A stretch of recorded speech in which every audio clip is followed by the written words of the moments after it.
hiwalayan na yung topic, di ba? Sabi ng lalaki, hatiin na natin lahat ng kayamanan natin. Akin to, sa iya, sabi ng bahay. Siyempre, umiiyak, di ba? Bakit? Kasi hatiin na, di ba? Sabi niya, pati mga anak, hatiin na natin. Sabi ng bahay, etong dalawa, akin to. Sabi ng babae, huwag mo aminin yan, hindi yan sa'yo. Joke lang. So malungkot kasi siyempre di ba yung sitwasyon ng mga, lalo yung mga OFW rito. Pagod na pagod tayo, sakripisyo. Pero imaginein mo, sometimes hindi mo control yung situation. Kasi malayo ka sa pamilya mo. Tama? Lagi na lang kayo magpe-pray. Tsaka bumili kayo ng bagong manika.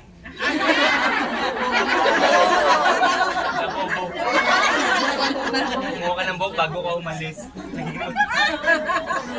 Pinuulam talaga eh. No? Ulamin mo yung ulo. Iluko mo gano'n parang hindi tumayo. Yun nga sa baba nga. Para sabihin mo, lumarga ka na, todo. Gagawin lang nun, lagi ganyan, no?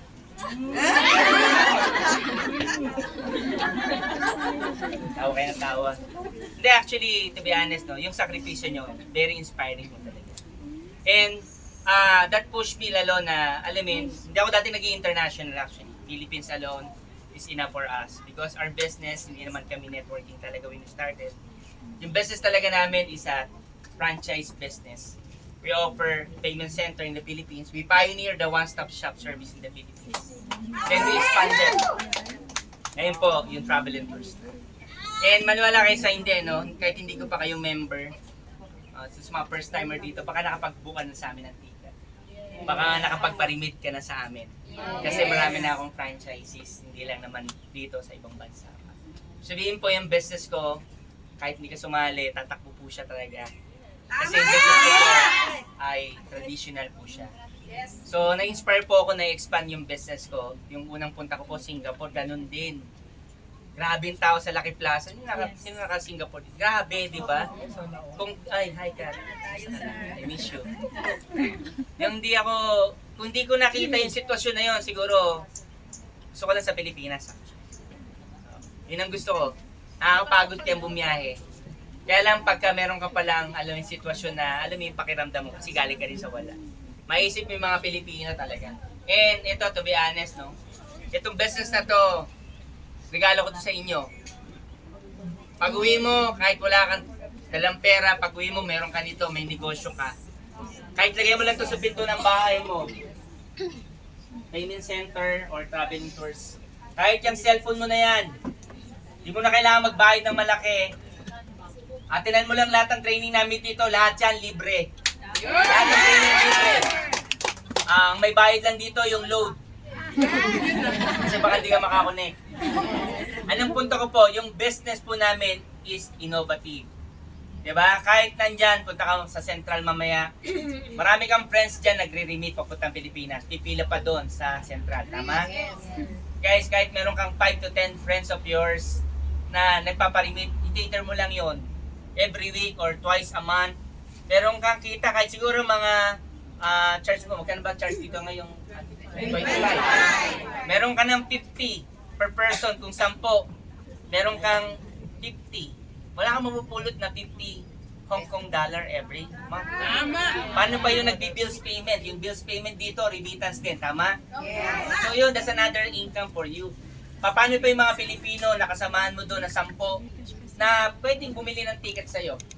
So, wag na muna yung bigger picture. Wag na muna yung million. No? Kinita nila, Ma'am Chimi Labuen, Andy Skilikas, lahat po yung mga OFW. Wag na po yung tingnan nyo.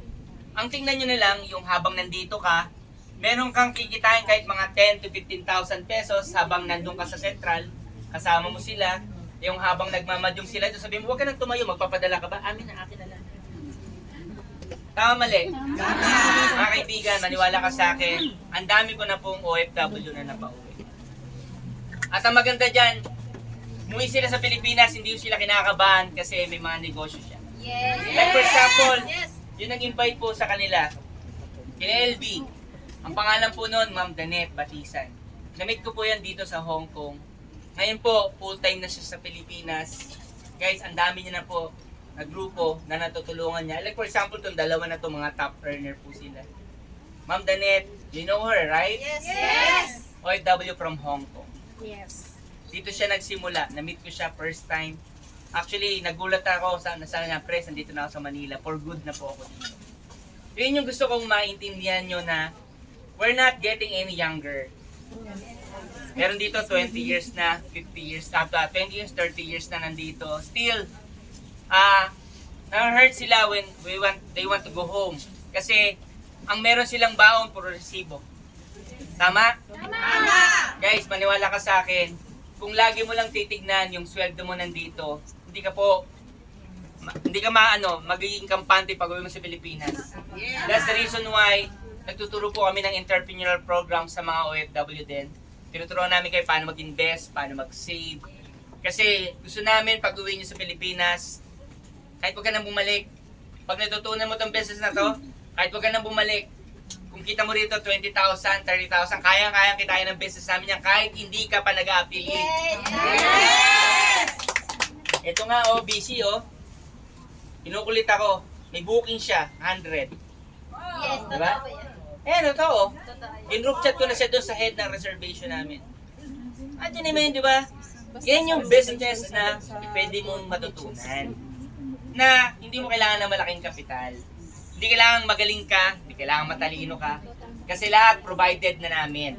Provided na namin ang design, provided na namin ang concept, provided na namin lahat ng operator, lahat ng airlines, lahat ng tours. Ang kailangan na lang, sa totoo lang, ikaw. Totoo. Kasi, hindi ka na mag-iisip sinong hotel na tatawagan mo. Hindi mo na tatawagan, hindi mo na isipin sino sa Boracay ang kukontakin mo. Hindi mo na tatanungin sino sa Singapore ang kakausapin mo. Kasi lahat yun, provided na namin yun. Ginawa ko po siyang B2B. At sabi ng B2B, si ma'am, si sir, naghahanap ng business. Kung bubuin niya yung travel business, isipin pa niya sino yung operator na tatawagan niya, sinong airline, sinong hotel, anong discount, no need. Kasi operator po tayo sa buong mundo ng hotels and airlines, lahat po yan. Automatic po yung rates namin, commercials ko, automatic yan, discount ko na yan. Guys, ang kita ko lang dyan, toll gate lang. Ano sabihin ng toll gate? Siguro nakakarinig naman kayo ng toll gate, di ba? Yes. Diyan sa highway dyan, di ba, ilang toll gate yung dinadaanan dyan. Parang ganun lang yung business concept ko. Di ba? Na dadaan ka sa highway na yan, kaysa dumaan ka sa traffic, sa problema, dadaan ka sa toll gate, kasi sa toll gate ka dumaan, mas mabilis. Although magbabayad ka ng toll gate, pero yung enhancement, improvement, speed, ma-enjoy mo lahat. Tama mali? Ito po yung business ko. Sabihin, kung nag-iisip ka ng travel business or payment center, hindi mo na kailangan tawagan lahat ng dealers, lahat ng airlines, lahat ng hotel. Meron na ako noon. Ako lang ang tour gate. Ang tour gate, ako po yung operator. Okay? Yung business ko po, app. So, yung cellphone mo na ngayon, diba, alam ko naman, smartphone na yan, pwede na po yan. Kung wala ka mang smartphone ngayon, kung may laptop ka, pwede din. Na ikaw, doon sa mga nanay na nandito, baka meron ka ng anak na 18 pataas. Yung access mo ngayon, yung account mo ngayon, kahit nandito ka, yung anak mo, pwede yung dalawang gawin yung business. Kahit yung asawa mo, pwede siyang mag-business. Anong punto mga kaibigan? Yung business natin, not only here in Hong Kong, but you can operate the business globally. Nako niyo po, and kung hindi nyo pa kaya yung 278,000, okay lang. Kasi yung outlet namin, yun yung pag nasa Pilipinas ka na, kung gusto mo na talaga makipagbakbakan sa mall. Kasi may mga pwesto po kami sa mall. So kung nakita mo sa mall, travel agency, kaunti na lang tao, ba't ang tagal-tagal nakaka-operate siya, nakakabayad ng rent, tama? Nakita nyo? Kasi po, ganun po ang kita ng travel agency. Isang booking lang, may 20 packs ka, 30 packs ka. Diba? Ang laki ng kita mo, kita ka sa hotel, kita ka sa airlines, kita ka sa transfer. Diba? Sino nito nakapag-tour na? Definitely meron naman, diba? Sino ang mga nakapag-tour nito? Boracay, Singapore, meron na, tama? Diba? Susundin ka pa lang sa airport. Yung pagsakay mo pa lang sa plane, may kita na yung operator doon. Pagbaba mo doon, may kita ulit siya sa transfer. Pag tour mo doon, nag-snorkeling ka doon, nag-diving ka, jet ski ka, may kita na naman yung operator doon, tama? binalik ka sa airport, kita ulit siya doon hanggang makauwi ka sa bahay nyo. Anong punto? Ganun po ang kita ng travel business. At ang good news po ngayon, ilang taon pong nalak ang mga Pilipino. Ilang taon pong nalak ang mga OFW at mga foreigner na gustong gusto at gigil na gigil mag-travel. Hindi nyo ba napansin ngayon ano nang binablog? Karamihan travel business na. Tama mali? Bakit po? Ang sarap po mag-travel. Katulad ko, pag pupunta ako dito, namamasyal na rin ako. Diba? Kagagaling ko lang last 2 weeks ago, Singapore. Pag uwi ko dito, nasa na naman ako? Nasa Jensa na naman ako. Diba? Guys, nagta-travel ako. Bakit po? Nalilibre na lahat. Kayo later on, malilibre lahat ng flight nyo. Gusto nyo ba yun? Yes! Gusto mo yun, pag nakabuka ng 30 packs, 20 packs, paglipat doon, kasama ka libre? Ganun po yung business natin. Kaya yung mga travel business, nalilibre po yung biyahe nila. Eh, huwag kayong mag-alala, meron kami nun. Pag nag-book ka, automatic, kasama rin sa iyo yun. Anong punto mga kaibigan? Yung business, kahit na hindi ganun kalaki kapital mo, pwede yung mag-start. Again, pag umuwi ka na sa Pilipinas, gusto mo talaga yung malakasan. Yung pwede ka na tumanggap ng corporate, walk-in, pwede kayong pumwesto sa mall. Guaranteed po yun. Basta magandang location.